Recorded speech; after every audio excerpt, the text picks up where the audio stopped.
Hey everyone, welcome to iOS Hacker. Today I will show you how to connect a mouse and a keyboard to your iPad, whether they are Bluetooth or USB, and how you can use them to boost your productivity. Let's get started.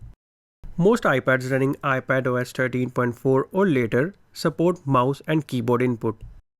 That means whether you have an iPad Pro, Air, Mini or just a standard iPad, you are good to go. To connect a mouse to your iPad, open Settings and tap on Bluetooth.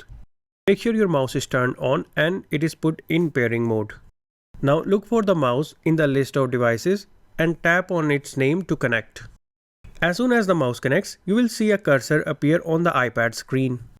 You can customize the cursor size, color, scrolling speed by going to Settings, Accessibility, and here tapping on Pointer Control. Now let's connect your keyboard to your iPad.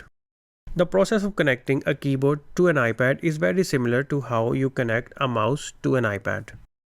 Just go to Settings, tap on Bluetooth. Now put your keyboard in pairing mode, and once its name appears in the Bluetooth list, tap on its name and it will get connected. You can use common shortcuts like Command plus Space for Spotlight or Command plus Tab for switching apps, just like you do on a Mac. If your mouse or keyboard is wired and uses USB, you can connect them directly to your USB-C iPad. If you have an iPad with a Lightning port, then you will need a Lightning to USB adapter. For wired setups that need power, use a powered USB hub.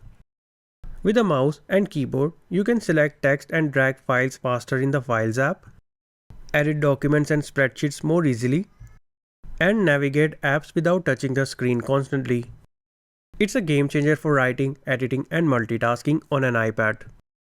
And that's it. Now you know how to pair a Bluetooth or USB mouse and keyboard to your iPad and make it feel almost like a laptop. If you found this video helpful, hit the like button and subscribe to our channel for more iPad tips. Thanks for watching.